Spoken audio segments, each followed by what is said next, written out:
Please understand that video thumbnails are created to attract attention and may not always reflect the actual content.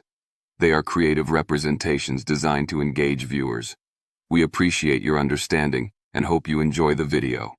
While we strive to provide accurate and valuable information, this video is intended for reference and educational purposes only.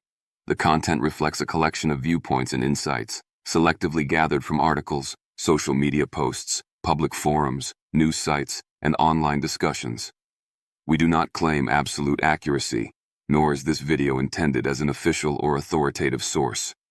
Viewers are encouraged to conduct their own research, compare information from multiple trusted sources, and approach all online content, including this one, with a critical and discerning mindset. This video does not intend to target or discredit any individual, organization, or nation. Its purpose is not to determine what is definitively right or wrong, but to encourage thoughtful reflection and highlight lessons we can learn from current events. Please watch with an open mind, reflect thoughtfully, and thank you for being part of this journey with us. Numerous significant events have unfolded across the globe, and today we delve into some of them. The common saying suggests Canadians are welcomed universally.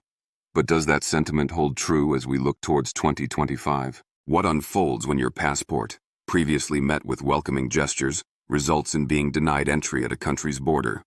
From unforeseen visa restrictions to political frictions escalating rapidly, certain nations have subtly indicated, Canadians, your presence is not solicited. Why are entry points closing to citizens of one of the world's most regarded polite nations? Is it the result of diplomatic tensions, escalating global pressures, or something more profound at play? Some of the destinations discussed might genuinely surprise you. They aren't war-torn regions but popular tourist spots. So, before confirming that flight and packing your maple syrup, let's examine the 10 countries where Canadians might find themselves unwelcome in 2025. Stay with us, as we'll provide concluding thoughts at the end of this video. Let's begin with North Korea. This is a nation where your every action is under scrutiny, and a single misstep could lead to vanishing without a trace. The Canadian government explicitly cautions its citizens, avoid all travel to North Korea. This isn't merely a suggestion. Canadians have faced detention, interrogation, and have been entirely cut off from external assistance within the country. There's no Canadian embassy, rendering escape routes or external help non-existent should difficulties arise. North Korea has perpetually been shrouded in mystery, but by 2025, it has emerged as one of the most perilous locations for Canadians even to contemplate visiting. Despite the clear dangers, guess what? Canadians are still attempting to enter, and these attempts are not concluding favorably. It makes one ponder the motivation. Is it sheer curiosity drawing travelers like moths to a dangerous flame?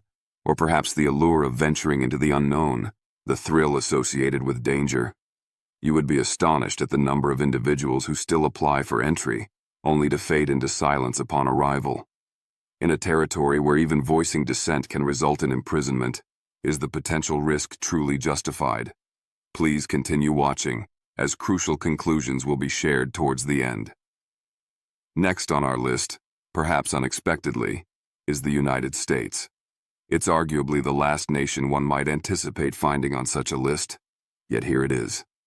In 2025, Canada's relationship with its southern neighbor has encountered an unforeseen obstacle, particularly affecting academics, journalists, and individuals who simply appear suspicious to border officials. Faculty members at Canadian universities have received warnings advising against travel due to documented instances of detention, forceful questioning, and denial of entry without any given explanation. You might assume your passport offers protection, but what if it doesn't? What happens when being Canadian is no longer sufficient? Border agents now possess extensive authority to search, seize belongings, and repatriate individuals, often without providing a clear justification. The number of Canadians turned away at major airports or subjected to prolonged interrogations at land crossings is shockingly high. How did relations reach this point? And more significantly, who might be impacted next? Moving south, we find Brazil. You might imagine a country celebrated for carnival, sunshine, and samba would eagerly extend a welcome mat. However, in 2025, circumstances took an abrupt turn, decidedly not in Canada's favor. Brazil has reintroduced visa requirements for Canadian citizens. That's correct. Following years of visa-free travel privileges, Canadians are now informed, not so fast. Effective April 10, 2025, the Brazilian government reinstated entry visa mandates, a move that caught numerous travelers unprepared. What prompted this change? Officials attribute it to reciprocity. Since Canada mandates visas for certain Brazilian nationals, Brazil opted to mirror the policy. But consider the consequences. The impact extends beyond simple paperwork. Travelers now face bureaucratic entanglements, compelled to apply weeks ahead, attend consulate interviews, and navigate perplexing online forms, all for a holiday. There's also a palpable sense of unease. Some Canadians have described being interrogated about their travel intentions, detailed itineraries, and even their social media activities. Is this standard procedure, or an indicator of underlying tensions escalating?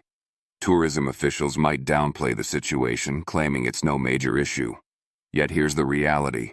Tourism bookings from Canada saw a significant decline in early 2025. Airlines are scaling back direct flights, and travel agencies are advising clients to explore alternative destinations. Brazil, home to incredible natural wonders like the Amazon rainforest and Iguazu Falls, now feels considerably more distant for Canadians. Before you dust off those flip-flops and book your flight, ask yourself, is the hassle of the new process worth it? Will the country that once welcomed visitors with open arms feel the same upon your arrival? Because in 2025, it's not merely about where you wish to go, but where you are still permitted entry. Let's journey across the Atlantic to Spain. It's a dream destination for many, known for its Mediterranean beaches, historic cities, and vibrant culture like Paella by the sea. Yet, for Canadians in 2025, this dream is morphing into an unexpected challenge. Spain has quietly started enforcing new travel restrictions, specifically impacting several nations, and yes, Canada is among them. While not an absolute prohibition, the regulations are tighter, the examination at entry more intense, and the reception cooler. Officially, this shift is linked to diplomatic recalibrations, stricter border enforcement, and a broader regional strategy adjustment, possibly related to EU-wide security enhancements. You would be shocked how swiftly the narrative changed.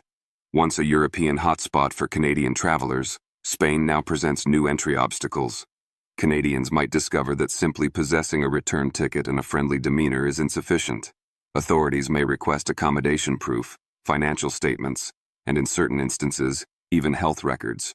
Tour operators across Europe have started discreetly flagging Canadian passports as under review, and travel insurance companies are reassessing their risk models for trips to the Iberian Peninsula. This isn't just about bureaucratic hurdles, it's about accessibility. Are Canadians inadvertently becoming travel collateral in larger geopolitical maneuvers? Now, let's turn to South Sudan, the world's youngest nation. There are locations where travel is merely inconvenient, and then there are places where it could genuinely endanger your life. For Canadians in 2025, South Sudan falls into the latter category. Officially, the Canadian government advises against all travel to the country. This isn't just for thrill seekers or journalists. It applies to everyone.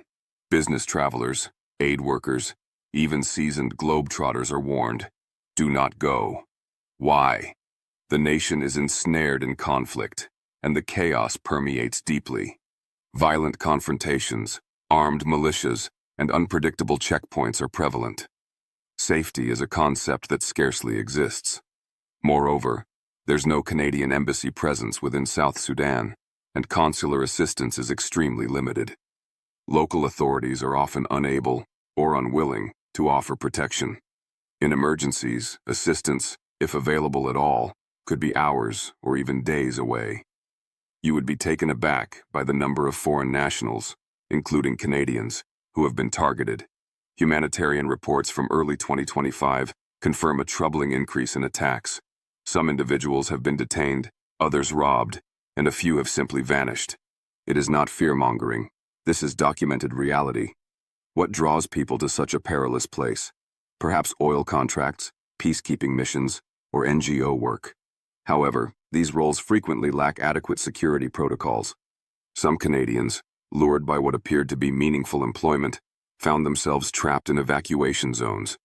Canadians hoping to visit friends or family face heartbreaking choices.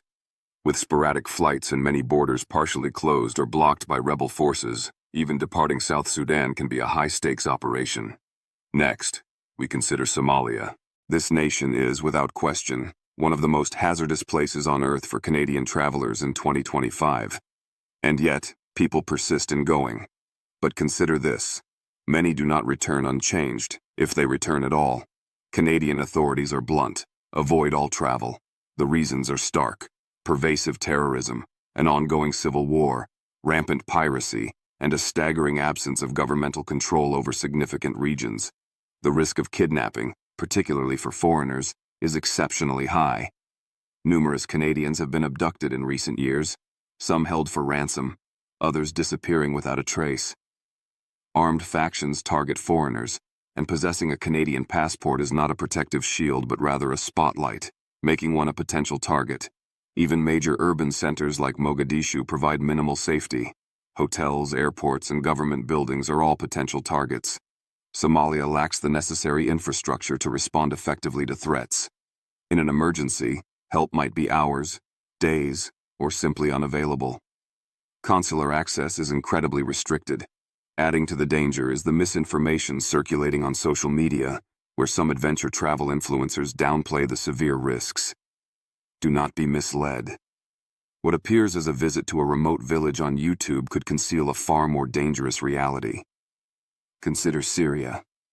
There's undeniable history in the air, thousands of years of it. But beneath the ancient ruins and relics lies a present reality far more perilous than it might seem. Syria remains one of the most hostile environments for Canadians in 2025. The Canadian government issues a clear warning. Avoid all travel. This isn't merely about the ongoing war, it's about the aftermath. Bombed-out cities, fractured governance, roaming militias, a minefield of shifting allegiances, and areas nearly impossible to navigate safely. There have been multiple reports of foreign nationals, including Canadians, being detained without due process. In some regions, law enforcement is scarcely distinguishable from the militias they supposedly oppose. And once inside Syria, exiting can become a labyrinthine challenge with no clear path.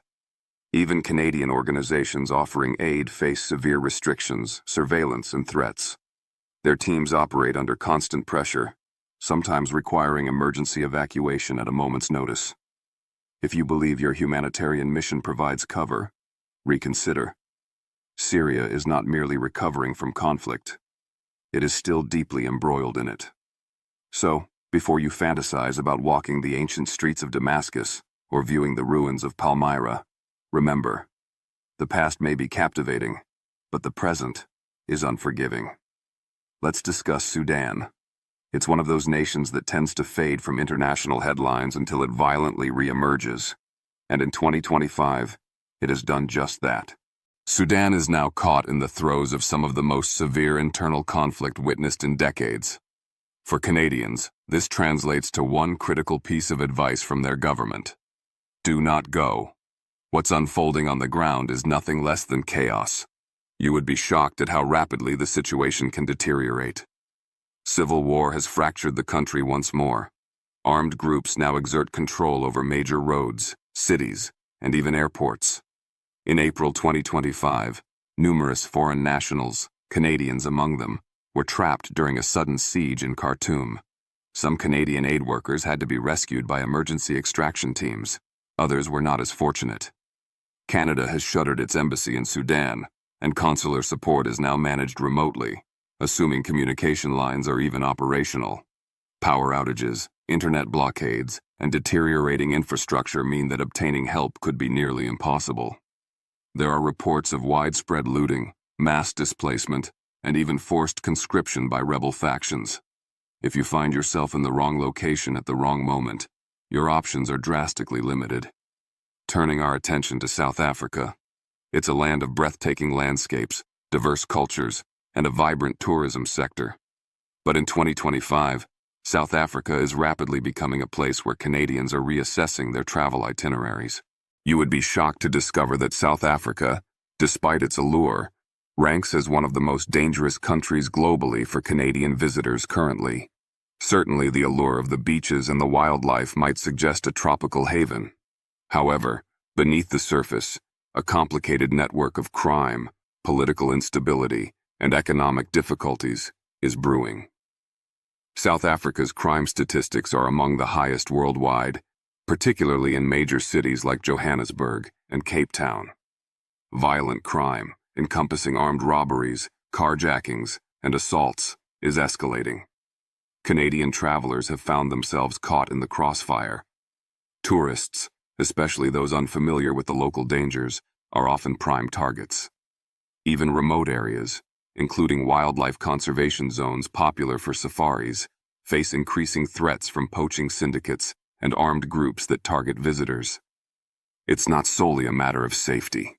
The economic instability is driving more South Africans into desperate situations, making theft and violence an unfortunate necessity for survival for some. With unemployment rates staggeringly high and inflation rampant, even the local population contends with an uphill battle. The Canadian government has issued updated travel advisories, strongly urging travelers to exercise extreme caution and avoid certain areas, particularly after dark. Finally, let's consider Germany.